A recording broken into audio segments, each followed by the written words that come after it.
Oh, Lord have mercy. Luka is a Laker. Luka is a Laker. Luka is the face of the Lakers now. Not LeBron James anymore. Stephen A. Smith Show in the house. Holla at your boy.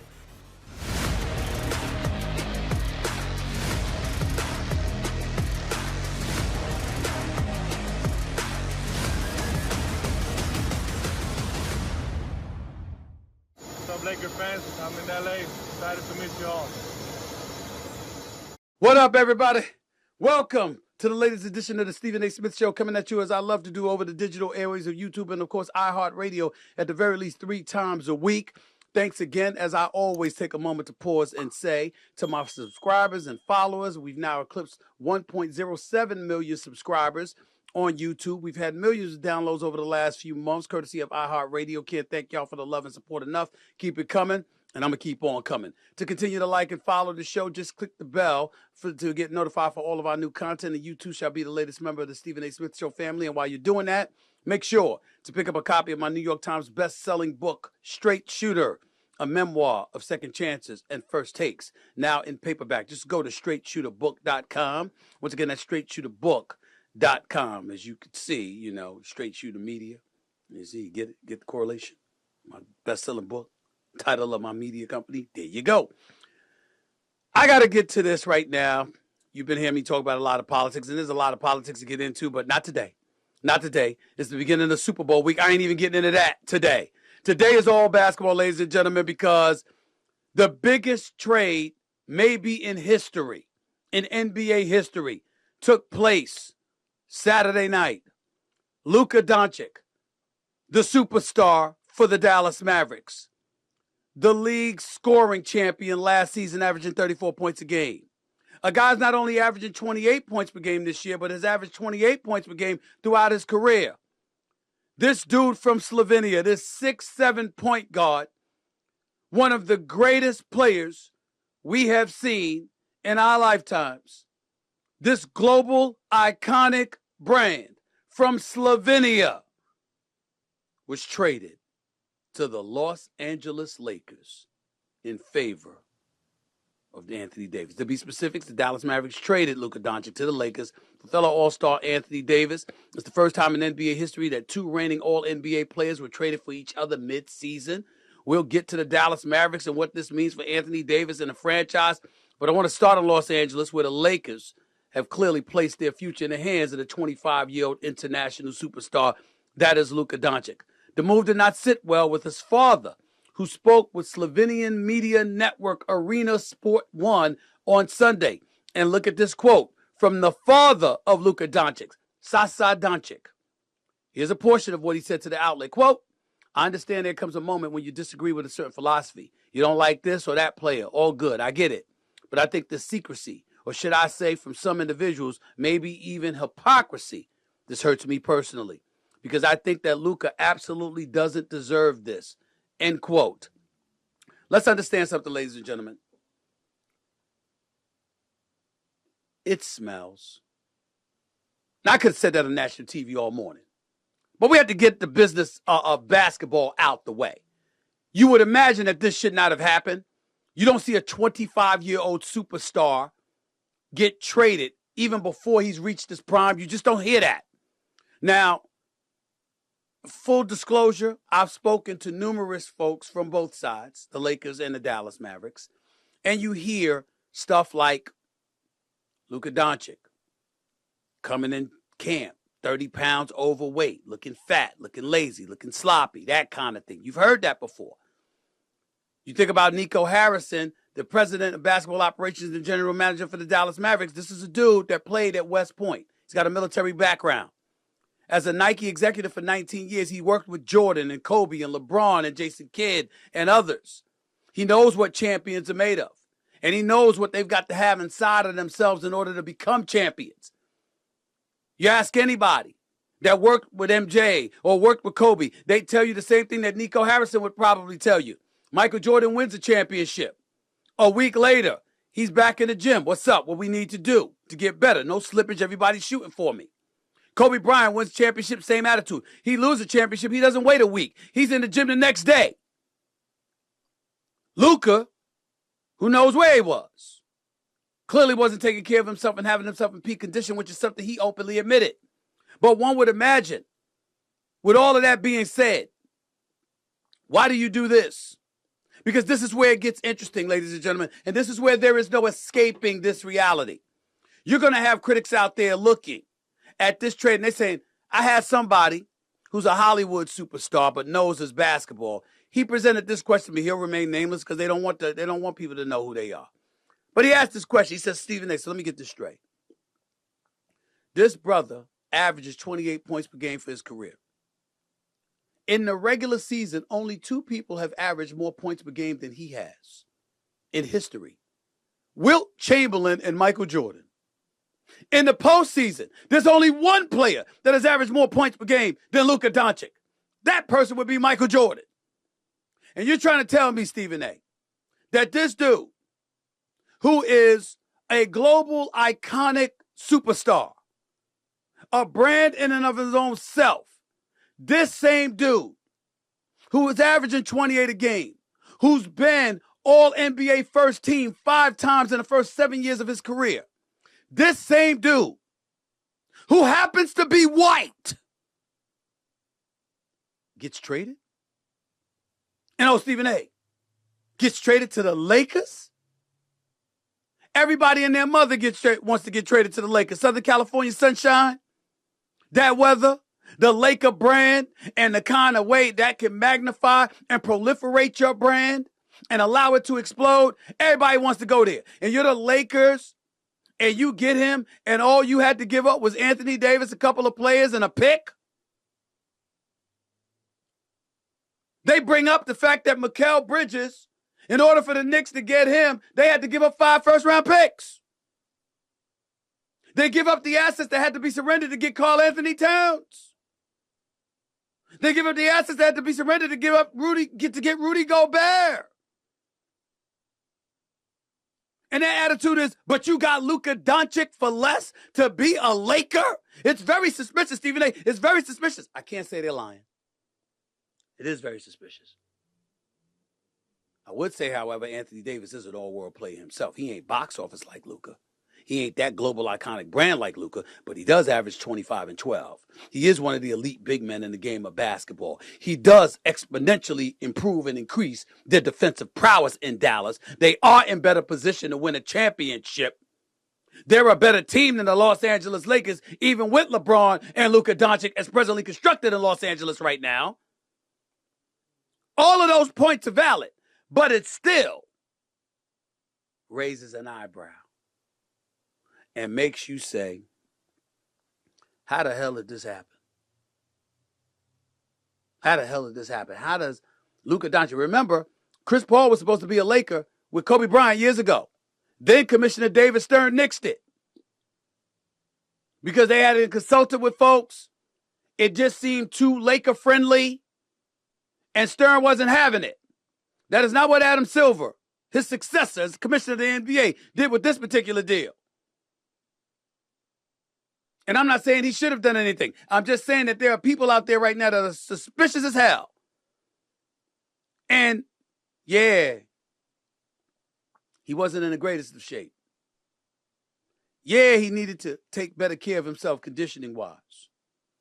Yeah, he has his own medical team and, whoever else he has, including his daddy. And the level of control that they wanted to exercise, they weren't able to do that. And let's not forget the 5-year, $345 million he was due with the Supermax coming up this summer. And how it's punitive. And the Mavs, with new ownership, because I believe if this was Mark Cuban still owning a majority stake in the Dallas Mavericks, this doesn't happen. I don't believe Mark Cuban is moving Luka Doncic. Not the Mark Cuban I know. But the Adelson family now runs the Dallas Mavericks. And they don't have to consult with Mark Cuban in order to make a deal like this. And so because of that, they chose to make this move. Because they think a little bit differently. Mark Cuban, I don't know about Mark Cuban being a liberal and them being Trump supporters. People have been talking about that. I don't know what political affiliation they have. Would it surprise me being down there in Texas? Would it surprise me? But who the hell knows? In the end, it is what it is. Luka Doncic is in Los Angeles. Luka Doncic is now the face of the Lakers franchise. LeBron James has to take a back seat. I've been told he could care less. Doesn't matter to him. He wants to take a backseat to Anthony Davis. So he damn sure ain't going to mind taking a backseat to Luka Doncic. He's LeBron James. He'll find a way to get his. One would assume that's true. But I got to tell you, there's a lot of interesting twists that come with this.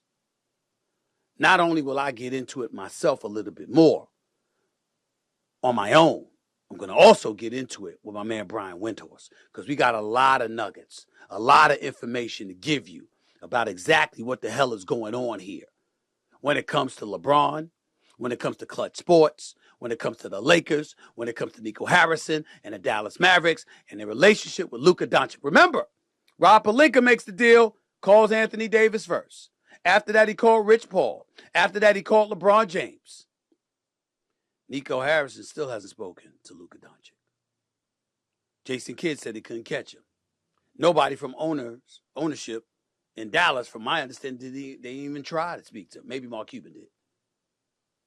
A lot of interesting nuggets. What does this mean for the Lakers? What does this mean for the Mavericks? What does this mean for the NBA? All of that and more coming up. Not just with me, but my man Brian Windhorst. He'll be on next to touch on all of this and then some. But not before I show this to you right here. My guest is a rapper and internet personality with more than 5.2 million followers on social media. She's here to talk about a new Prize Picks Super Sweat contest. Please welcome the incomparable Rubi Rose. Ruby, what's going on? How you doing? I see the glasses. How you doing, girl? I'm good. How are you? I'm doing great. It's good to see you. I hear congratulations are in order because you won $1 million by making your picks on Prize Picks for the big game last year. Talk about how that felt for you.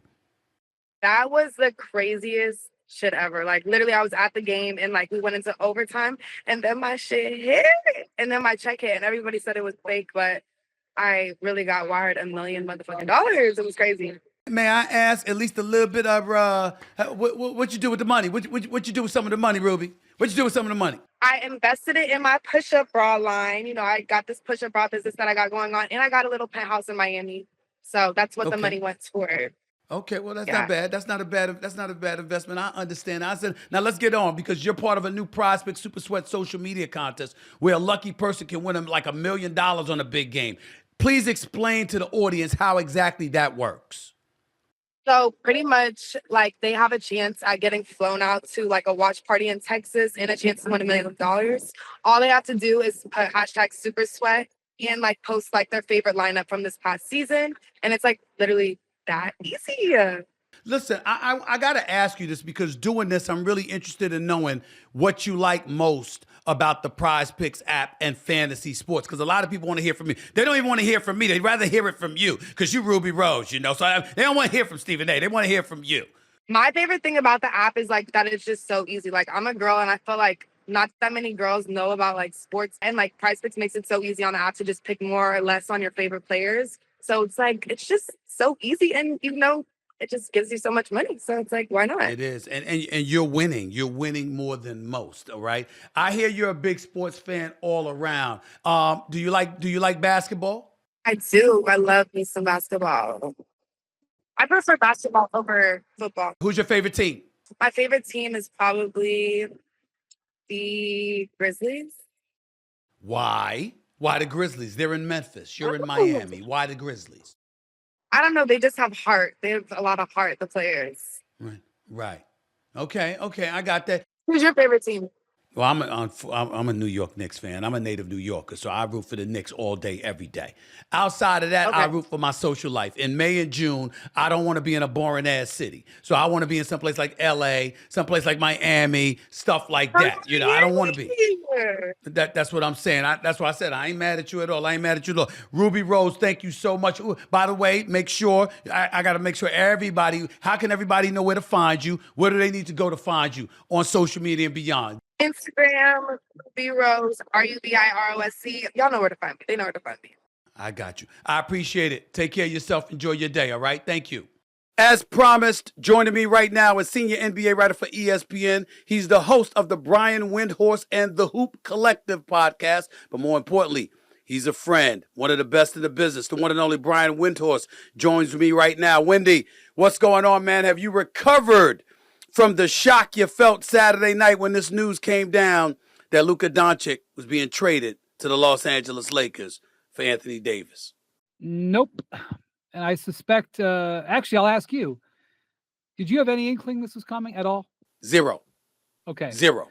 I had no idea. Most of the time in our business, when there's a significant deal, even if it's an insignificant deal, we have heard something about it. We can't always talk about it because, sometimes we got to protect people. Sometimes we don't see all the sides of it and what have you. But normally we are at least a little bit aware in our business of certain things coming down. There was nothing on this. Zero, nothing. And then based on the way my phone lit up, Stephen A., head coaches, players, executives, agents, players' lawyers, the workout guys, the reaction that I got from all the phases of the NBA is the shock. I've never seen anything like it. I do think it's truly, not only is it the fact that it's a star for a star in the middle of the season, which is extraordinarily rare, but it was a star for a star where nobody in the whole NBA universe saw it coming, which makes it a one-off that I've ever seen. It's obvious why the Los Angeles Lakers would do this deal despite the greatness of Anthony Davis. Luka is a once-in-a-generation talent. He's box office. He's got international, you could say international appeal. That doesn't even begin to measure his cachet. And we know what the Laker brand is all about. This is what they do. They put forth succession plans, from the days of whether it's Wilt, it's Kareem, it's Gasol, it's Shaq. The list just goes on and on. Jerry West, draft day swap for Kobe Bryant. It never stops. We understand the Lakers. What possible explanation do you have for the Dallas Mavericks electing to do this, Wendy? I think it's a basic one.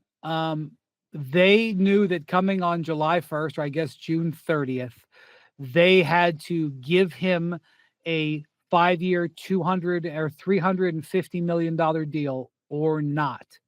If they didn't give it to him, all hell was going to break loose. If they did give it to him, they had to believe in him for the next 5 years at that price.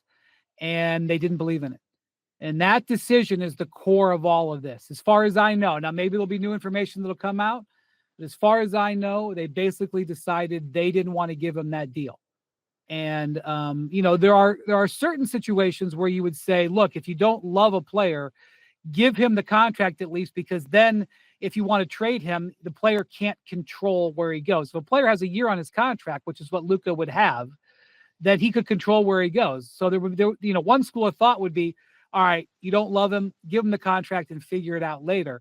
But they not only made that decision, they made the decision that they wanted to do something now and to deal with it this season. I don't know, but I suspect the reason is because Kyrie Irving is in his, early to mid 30s. They don't want to do something that is going to detract from that. Not only that, Kyrie Irving can be a free agent this summer, and they wouldn't want to have to deal with both situations. So I do think the core of it was they didn't want to pay him the $350. They live in a world where they see Joel Embiid on this humongous contract that now is becoming a potential problem for the 76ers. They kind of wanted to avoid that. And they said they wanted to compete for a championship this year. And they went out there and they looked and they said the player that we can get that can make us win, have a chance to win this year is Anthony Davis. And those two realities, though, you can say that those are mistakes. You can say that it's a flaw in judgment, but those two realities led us to that result when that trade came down Saturday night. The thing that's challenging for me as I sit here and continue to cover this story along with yourself and Sham Charania broke the story, so let's give him some love and props for that and what have you.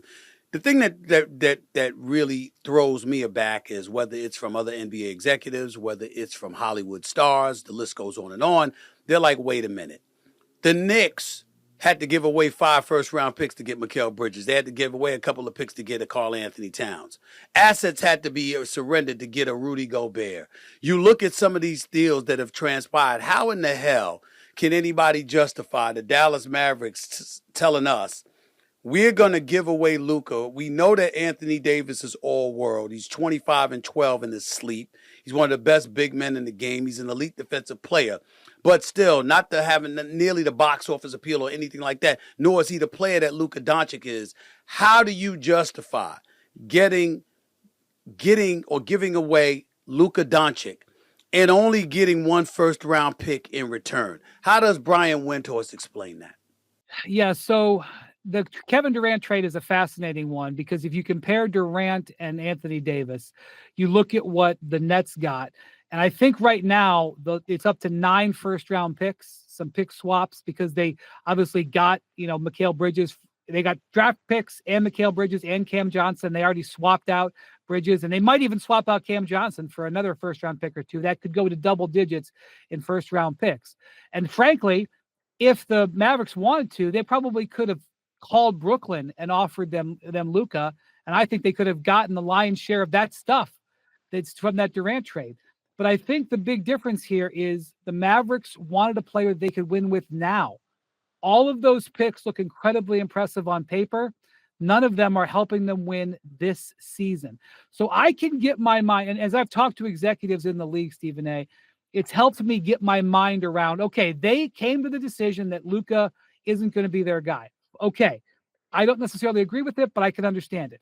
They came to a decision that Anthony Davis was going to be their guy. Okay, you don't want to open it up to the whole market. I think that's possibly a mistake, but that's your decision. I can kind of get it. The one thing I haven't reconciled is not getting everything from the Lakers for this player. And I understand why the Lakers were negotiating. The Lakers are saying, hey, listen, Luka is going to be a free agent in a year and a half. We don't get the Supermax advantage. Luka was going to sign. I don't care what anybody says. Luka was going to sign that $350 million deal. That was not a stressor for the Mavericks. The stressor wasn't whether Luka would sign it. The stressor was whether the Mavs wanted to pay it. The Lakers don't have that advantage. They don't get the Supermax. What Luka can now sign with the Lakers is the same thing he can sign with anybody else. So the Lakers now have a year and a half, but they're going to try to get it done this summer. But they're on the clock a little bit to get Luka a team around him that he feels good about. And there's only so much you're going to be able to sell him on playing with 40-year-old LeBron. He's got to worry about the 5 years. So I can see why the Lakers would say, listen, we got to hold back a draft pick. We got to hold back Austin Reeves because we got to potentially still build this team around Luka in the next few months. I can understand the negotiating position. I can't understand why Dallas didn't get it anyway. And so that's the one thing I don't understand, why they left those things on the table. And God bless Rob Pelinka. You can say that this fell into their lap, and that's a fair assessment, but you can't say he didn't negotiate a good deal. Whatever he did to get the Mavericks to accept the terms, he did a great job making that negotiation. With that being said, I don't recall anybody being more critical of Luka Doncic than you over the years in terms of his conditioning, particularly during the NBA playoffs, especially in the finals or in a particular game against Boston. You went ballistic. You was as disgusted with him as I've ever seen you. When we hear that the Dallas Mavericks were fed up with Luka Doncic, put into perspective through your years of covering this league, the kind of stuff that they saw, the kind of stuff they believe he was doing, Brian Windhorst, that made them say, we've had enough. Get the hell up out of here. And we're going to send you to LA. And oh, by the way, we're going to cost you 9 figures, or about $125 million, because you're no longer eligible for the Supermax. You got to accept the max deal from the Los Angeles Lakers, which is at about $219 to $229, as opposed to the $345 that you were going to get from Dallas. What was he doing to make the Dallas Mavericks do this? And don't forget, I know the taxes. The taxes between Texas and California. Yes. That's not even computed. Yes. The reason I was so viscerally upset after Game 3 of the finals last year was because I had seen Luka. I wasn't about his conditioning. I don't know I'm not an expert in conditioning, clearly. But what I was upset about was that he allowed his demeanor and his focus on the game to hurt his team. And I had seen him do this several times before in big games for his national team. I cover international basketball. I have seen him do this several times while playing for the Slovenian national team. He was ejected or disqualified from a game, a vital game, an elimination game, when he completely started to hurt his team by the way his demeanor was in that game. And so I was viscerally upset that he did it again on this highest stage, because if you're down 2-0 and you lose game 3, you're eliminated. No one's ever come back from 3-0, and they weren't going to come back from 3-0. And the fact that he played so well with so much focus in game 4 only made it worse. And I was frustrated that the finals were going to be over, Stephen A, because I felt that he was the key to making the finals a long, great finals, and instead he was the key to making it a short finals. And that's why I was upset. And you know this better than anybody. When you say something about a player, when you are critical of a player or an organization, even if you're founded and your facts and your opinion is right, you will often have people defend that person or that team. Your phone blows up during commercial breaks on First Take, and for people who are giving you instantaneous defense. When that happened last year, and I said that about Luka, I was in Dallas, coming to the arena every day for days on end, and nobody from the Mavericks organization said anything to me, even if they thought I was right and what I was pointing out. Typically, you're used to getting them to defend their guy, because that's sometimes their job and their prerogative. Nobody said anything to me. And when that happened, I made a note of it in my head. I was like, because I prepared myself. I came into the building going, okay, here it comes. I'm going to get a procession, PR, someone from the front office, someone from the coaching staff, nothing. And it's because I think that on a personal level, they had been very frustrated with him too. And then they came into this season off that great season last year, tremendous momentum. He gets hurt in training camp, probably because he wasn't in the best shape. While he's hurt, he falls way out of shape. He comes back and is so out of shape that he has this hand or wrist injury, and they shut him down again. Yes, to help the injury, but also to get him back in physical condition. He comes back and then he gets injured again in the same injury. So I think his health was exacerbated in his conditioning this year, but I think there was the whole package that was detracting. And having said all that, I still think it's a controversial and questionable decision to pull the ripcord on a guy 25 years old. I don't think I could have done it. What kind of effect do you think this move signals to players in the league and for the league overall? Owners, executives seem happy that the Dallas Mavericks sent this kind of message, that they were willing to send away their superstar, because it sends the message nobody is safe. Yeah, maybe it is a tipping point. You eloquently talked about that on First Take today. I guess we've got to wait and see. If Mark Cuban was still the owner of the team, all of these things could have been true with Luka, and I don't think Mark Cuban does it. Because I think he had a different view of it. And again, maybe Nico Harrison and Patrick Dumont, who's the governor of the team and, signed off on this, maybe they'll regret it. But it is fascinating that they're saying that all of the things that Luka brings, teams either have generational superstars or they're trying to get them. That's it. Essentially, you can put teams into two different baskets. Everything else that they do, you either got a superstar or you don't, and you're dreaming of one. So to have one and to send them away because they didn't fit exactly what you wanted is a complete going against the grain of everything we've seen for the last era in the NBA. So maybe this blows up in the Mavericks' face. Maybe 2 years from now, we see the Lakers come into the same conclusions that the Mavericks have already come to, and the Mavericks will look good. I would still bet on Luka Doncic. I wouldn't put my life on. I wouldn't put my house on it. So would I. I still believe that, and when I got frustrated at him last year and criticized him heavily, I still believe that it's part of his story arc. I still think someday he's holding the Larry O'Brien in one hand and the Bill Russell trophy in the other and telling everybody to stick it. I proved you all wrong. And it would all have been part of his journey. I still think that day could be coming, but the Mavericks don't. And the Mavericks know more about Luka than anybody else in the NBA. Brian Windhorst right here with Stephen A. Smith. Hold on, Brian. I got a couple of quick hitters for you before I let you go on. I'll let you on out of here. You're watching the Stephen A. Smith Show right here over the digital airwaves, YouTube, and, of course, iHeartRadio.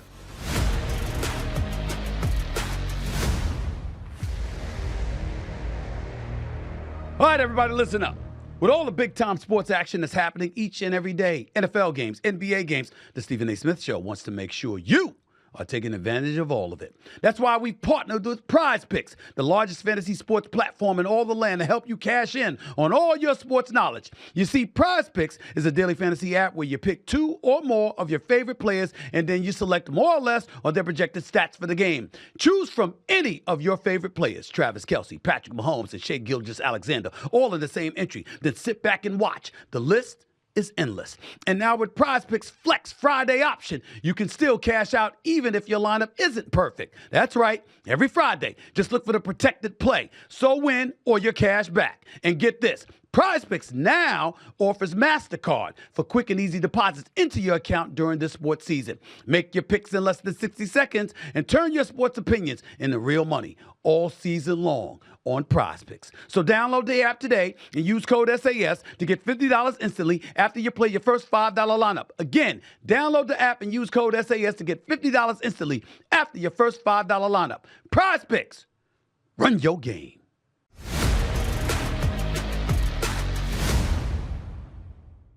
This message is brought to you by Cologuard, a non-invasive colon cancer screening test. So, I want to talk about colon cancer screening for a second here. I know you might hear that and instantly feel a bunch of dread. You're thinking stuff like drinking all of that prep liquid, having an invasive procedure, missing work. No thanks. But hold on a second, because there's another option that allows you to skip all that drama, the Cologuard test. It's a one-of-a-kind way to feel more in control of your colon cancer screening through a prescription-based test with none of the prep that's required of a colonoscopy. The Cologuard test is the only FDA-approved, non-invasive option that looks for both altered DNA and blood in your stool, which can indicate the presence of abnormal cells. This test offers convenience and ease of use, and it's delivered right to your door. It's also affordable.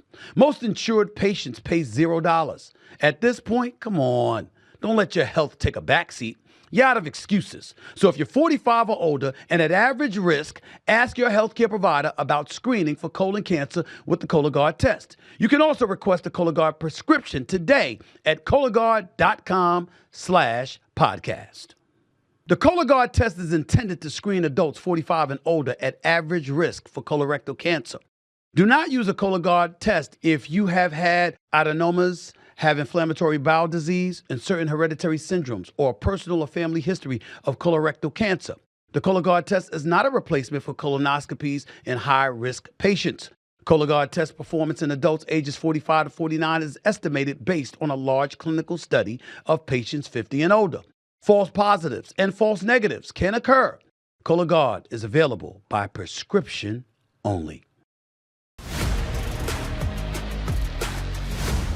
Back with Brian Windhorst right here on the Stephen A. Smith Show. I want to look at some other moves from the weekend before I let you get on out of here. De'Aaron Fox is heading to San Antonio, while Zach LaVine is heading to the Sacramento Kings. What do you make of that three-way deal that happened? So the Spurs are extremely excited because they were able to acquire De'Aaron Fox without giving up any of their core pieces. I'm talking about a guy like Devin Vassell, a young guy like Stephon Castle, their first-round draft pick from this past year. Even a guy like Keldon Johnson, who's a key player for them. They didn't have to give him up. And they gave up a multitude of first-round picks, but not their best picks. They have the Atlanta Hawks unprotected pick this year. That could be a good pick. The Hawks right now are sliding. They didn't have to give that up, for example. So they're very excited about it. What I would say is, they now have to give De'Aaron Fox a $50 million a year contract. And part of the reason why I think the Kings decided to trade him is they weren't necessarily sure he was a $50 million a year player. And so that is going to be an interesting thing. It's not as public and is not as much talent as Luka, but some of the Kings' decision here to trade him now, I think was, they weren't sure they wanted to pay him that money. So we'll see how that works out for the Spurs, but he doesn't have to be their franchise player. Their franchise player wears number one.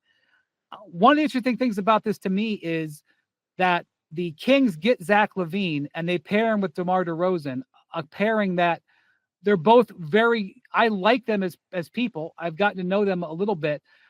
They're both extremely talented. They're both having good seasons, but their pairing together did not mean success in Chicago. And they got some extra first-round picks for it, but I don't see the Kings shouldn't fall off here. You trade one of your best players, typically it's a fall off. The Kings should remain competitive. They can still make the playoffs, but it's it's curious that 2 years ago they were in the playoffs and they were on the right path, and they've ended up trading away their best player, arguably him or Sabonis, and firing the coach that got them there, and then importing a duo from Chicago that very much didn't work in Chicago. So I'm not sure they're exactly headed in the right direction. Yeah, I will say this to you though. De'Aaron Fox may not be worth $50 million a year in Sacramento, because where were you going? But is he worth $50 million a year to be the point guard you're going to pair with Victor Wembanyama? I say yes. I have no problem with it whatsoever. Finally, what's up with Jimmy Butler, who reportedly told the Warriors he won't sign a long-term deal if Golden State with a trade for him? What's the deal with Jimmy Butler right now? You've got to admire. You can say a lot of things about Jimmy Butler. You've got to admire how hard he is working to force his way to the Phoenix Suns. And maybe it works, maybe it doesn't. The Suns are trying to contort themselves in 100 different ways to pull off this almost impossible trade, get Bradley Beal to accept a trade and make that trade to a place that can deliver stuff that can get Jimmy Butler. It's so hard, but Jimmy is so focused on making it happen. He is telling other options that would be really good options. He could have gone to Memphis, said, no, I don't want to be there. That team could win a championship this year. I mean, I wouldn't favor it, but they could. He could have gone to Golden State and played with Steph. And he said, no, I'm not going to sign there. He is absolutely hell-bent on forcing his way to Phoenix. And Phoenix is still trying. They're still throwing out lines, trying Hail Marys.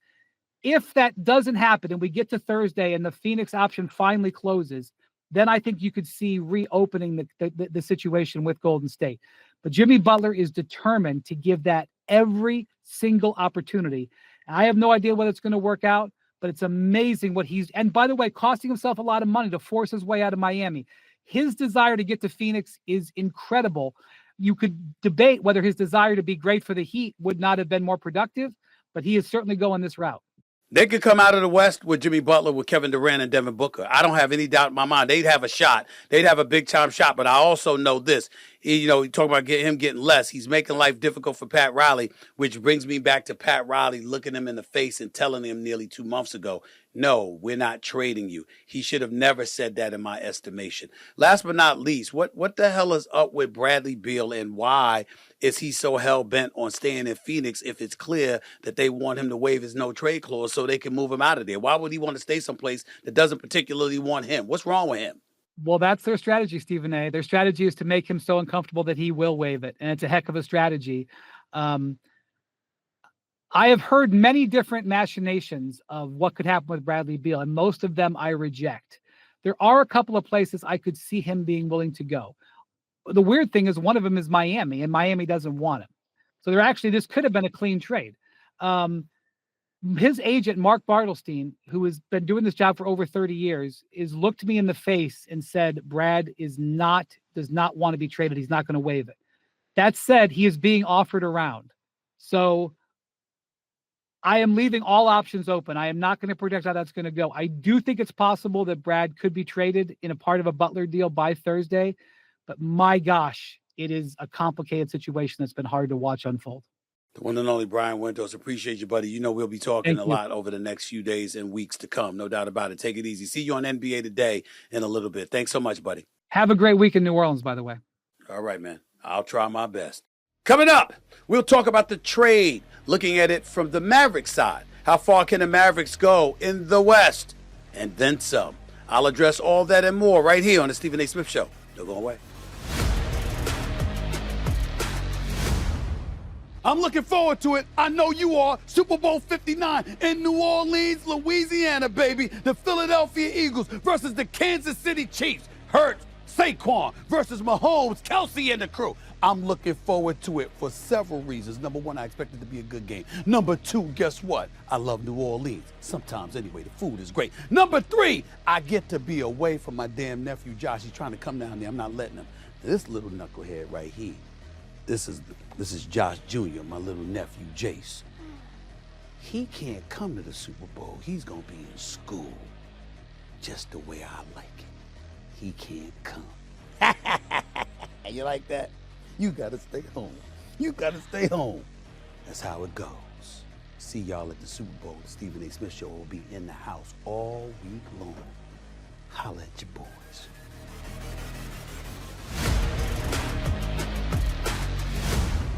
Welcome back to the Stephen A. Smith Show. Now let's look back to the trade between the Mavs and the Lakers that swapped all NBA players Luka Doncic and Anthony Davis, who's now with the Mavericks.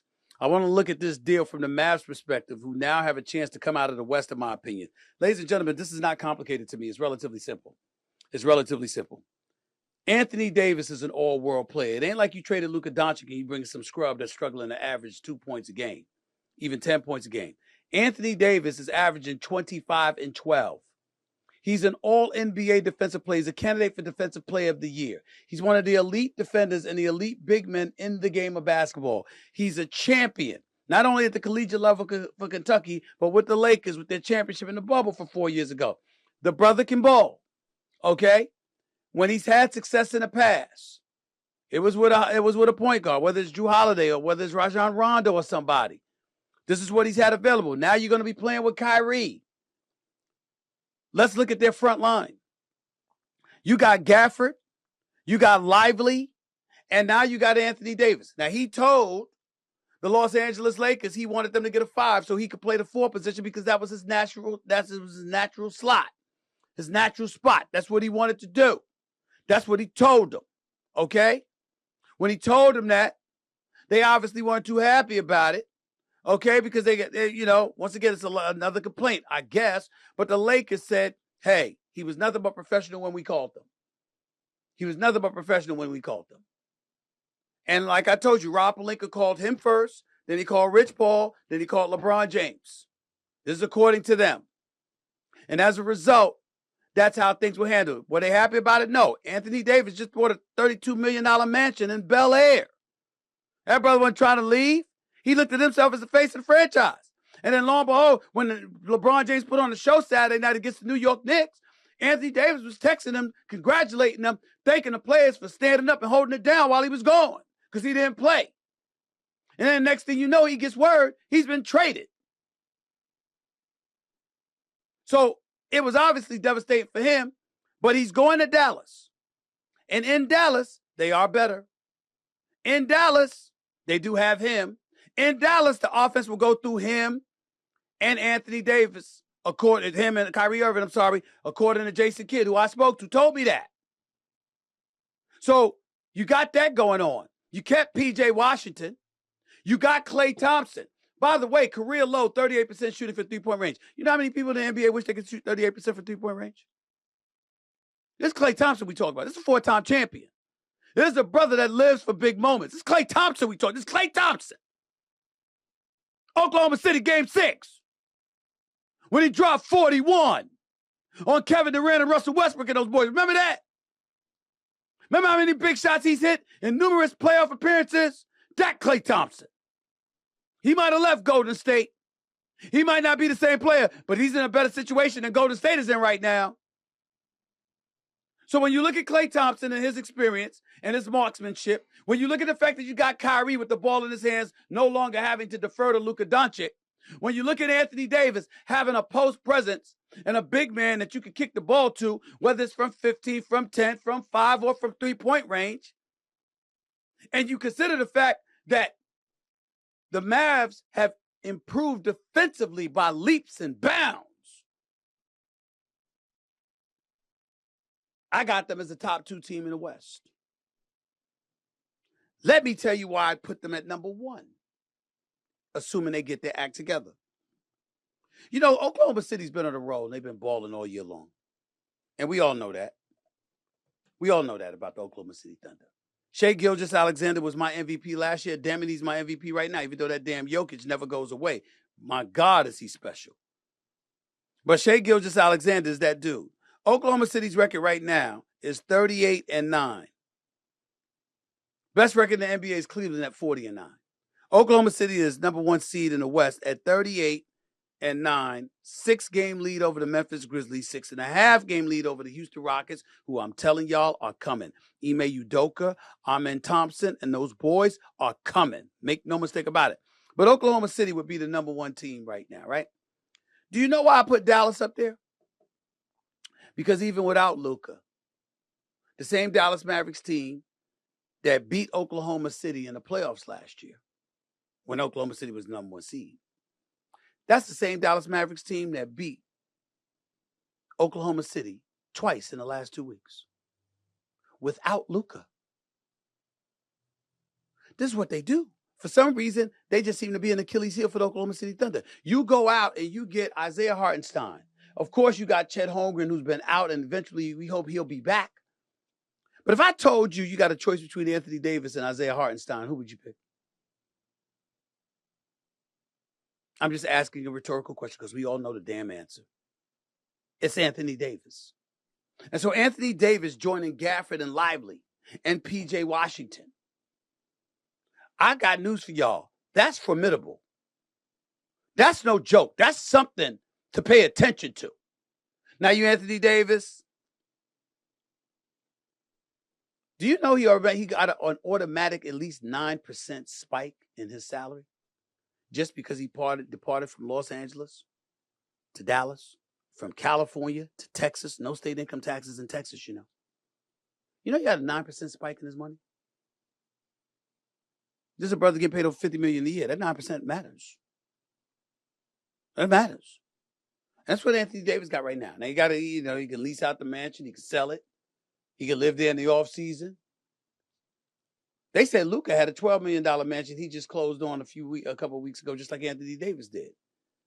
Ladies and gentlemen, I assure you, Luka's crib is probably just as big and probably just as fly as Anthony Davis's is. But notice the difference between $12 million and $32 million, because one was in Cali and one's in Texas. So Anthony Davis' money gonna go pretty damn far. In other words, whatever he's going through, you'll get over it. He's had a long-standing relationship with Nico Harrison. He was coached by Jason Kidd during the championship year. And he's going to a place where his money will go longer, stretch wider. He'll be fine. And he's on a better team. LeBron James, Luka Doncic, and the Los Angeles Lakers, that's an entirely different matter, especially for LeBron James. I'll explain, talking about LeBron James, what his future might be, what the hell I think it should be, based on the information we all have. That's up next, right here on the Stephen A. Smith Show. Don't go away. What's up, everybody? It's your boy, Stephen A. Smith. I can't wait until Super Bowl week. Live from New Orleans. The Stephen A. Smith Show will be there all week long, every day of the week, leading up to Super Bowl 59, the Kansas City Chiefs versus the Philadelphia Eagles. Patrick Mahomes, Travis Kelce, hell, Taylor Swift against Jalen Hurts, Saquon Barkley, and the crew. It's a lot to get into. I personally can't wait. I can't wait. Again, the whole show's going to be there. Everybody going to be there. Y'all welcome to come too as well. Including me? I can go, right?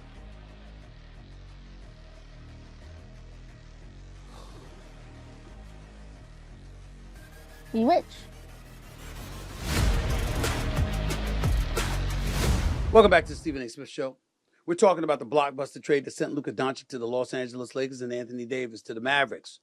The move is the first time two all-NBA players have been traded for each other during a season. So the Lakers now have an international superstar to secure their future. But what does it mean for the four-time champion and resident international superstar that is LeBron James? It's a huge question. By the way, Max Christie was a part of this deal as well. He ends up going with Anthony Davis. Max Christie was your 3-and-D kind of player. Could hit the three, could defend the wing. One of the Lakers' better defenders, I might add. That also helps improve Dallas' defense as well. We can't forget this kind of stuff. We can't forget this. Dallas got that too. That's number one. Number two, got to say something. I said on the air this morning, I'll say it again. If you're LeBron James and you're about winning still, you waive your no-trade clause. Try to get to the Knicks. I know it's not going to happen. But if LeBron James was with Jalen Brunson and Bridges and Karl Anthony, man, something to think about. Now, the Knicks, this is where I think they messed up because they gave away 5 first-round picks for Mikal Bridges. They gave away a couple of first-round picks for Karl Anthony Towns. All you got is a bunch of second-round picks to give away, and you can swap a couple of first-round picks. That's the position they put themselves in. I wish they had more assets to go out there and try to coax LeBron James into waiving his no-trade clause.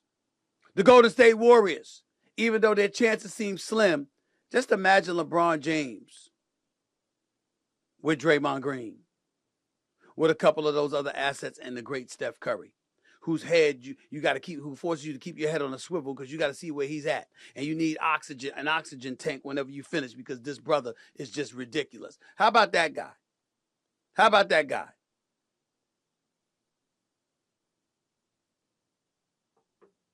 I'm just wondering. Because LeBron with Steph Curry would be something to behold. And hell, they could possibly both go out together. Because you see, if you go to state, you can't just waste away the years of Steph Curry. This is a once in a generation player. You utilize him to the max. It ain't gonna always be there. But getting back to LeBron James, here's the point. LeBron James has looked sensational. No doubt about it. At age 40, we ain't never seen anything like it. Y'all want me to concede to him as being the GOAT? Sure, I'll do it in terms of longevity. He is the GOAT when it comes to longevity. LeBron James at his best was not MJ at his best. That's my definition of the GOAT. But if you want to sit up there and look at, we've never seen somebody this age, this many years in the NBA, 22 years, next year's going to be his 23rd year, start his career wearing number 23 and all of this other stuff. Fine. I would say to you, he's the GOAT in that category. Nobody has ever been this great, this long. My definition of the GOAT, however, is you at your best against MJ at his best. Who was greater? It's MJ all day, every day. Every day. That's how I feel about it. Now, back to LeBron and the Lakers. I don't know if LeBron James and Luka Doncic can play together. That's another reason why I think he should be considering waiving his no-trade clause. He's not going to do it from everything that I'm told. He's very, very comfortable in Los Angeles, in Tinseltown. He doesn't want to uproot himself, his family, or anything like that. You know, my attitude is you could go to Golden State and commute back to L.A. But him and Luka are ball hogs. Him and Luka are ball dominant. And yes, LeBron James might not have a problem deferring and being deferential to Luka to some degree, but can we really, really expect that? Can we really expect that? Because when you're a basketball savant, you see things others don't see, even if it's another great savant. And as a result, it could create conflict. I don't know. And then you got to look at the assets. Right now, Jackson Hayes is the center that the Lakers are going to have to start. Yep, you kept Austin Reeves. Fine. Yep, you kept Rui Hachimura. Sure, fine. But when you talk about Luka and LeBron, you're a relatively undersized team, even though both of them can post dudes up, smaller guards and forwards. No doubt about that. But how you going to defend? You think LeBron's running back on defense? You think Luka's running back on defense? Who are your defenders? You don't have any if you're the Los Angeles Lakers. It ain't going to be Austin Reeves who teams isolate and pick on. So who is it going to be? So since you can't stop anybody, chances are you ain't going to win. And if you know that, heading into the fray, if you're LeBron James approaching your last year or so in the league, why stick around? But he's going to stick around. All reports say he's going to stick around. So it's going to be interesting to see how he adjusts to Luka and whether or not they can coexist. Offensively, I think they'll figure it out. Great players figure out how to play with one another. Mr. Larry Brown, he's still alive and kicking. Former coach of the Philadelphia 76ers, Indiana Pacers, used to coach Denver in the ABA, Hall of Fame coached the Pistons to a championship in 2004, lost in the finals to the Spurs in 2005. That Larry Brown. Text me this morning. Great players figure out a way to play with one another. That is totally true. And that man has forgot more basketball than most of us know. I just believe it's not just about what LeBron and Luka can do. It's about who they're going to have to do it against. Have you seen Oklahoma City? Do you see how Dallas has assembled itself? Have you watched the Houston Rockets and how they've been balling and what Ime Udoka's got those brothers doing? Have you seen Amen Thompson? Have you seen Green? Shagun? Have you seen the Houston Rockets? They're coming. Memphis is no joke either. Everywhere we turn, what are we seeing? I'm just looking at this and I'm saying, yo, when Nico Harrison says our window is now, what he's saying is teams only going to get better and better and better over the years. What are we going to do about it? Are we going to get the chip or not? We can't worry about 6-7 years down the line that Luka could have been the face of the franchise, having people walk through the turnstiles, averaging 28 a night, and being box office. He trying to win a championship. And he didn't believe he could do it with Luka. A lot of it, some of it shaky. I get it. I understand.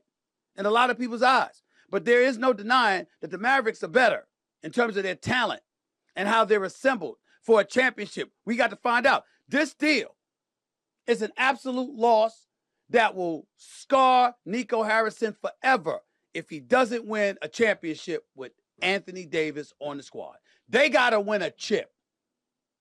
And God help them if some kind of miracle happens and Luka Doncic and LeBron James manage to win a title before Anthony Davis and the Dallas Mavericks pull it off. Oh my God.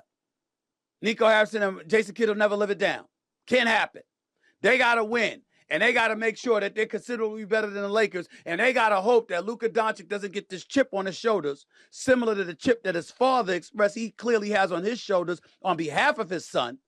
They better hope that Luka Doncic doesn't go to LA and just wreaks such havoc. You're like, who the hell is this dude? All of a sudden, he walking around with a six-pack. He consulted with Gary Brecker, the ultimate human, and that brand, and getting himself a six-pack and being in shape and got some stamina and don't look like he been eating a bunch of donuts.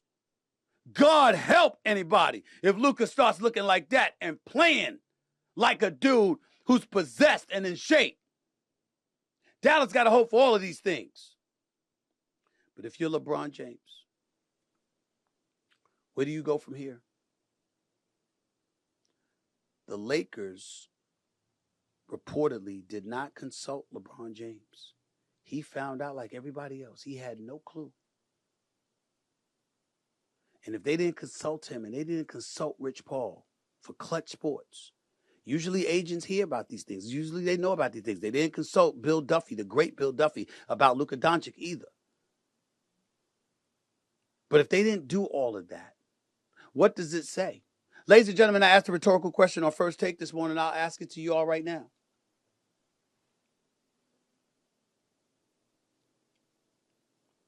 If Kobe Bryant were alive, God rest his soul, and he was a member of the Los Angeles Lakers, and the Lakers are doing a deal like this, do you really think that Jeannie Buss and Rob Pelinka would not have told Kobe Bryant beforehand?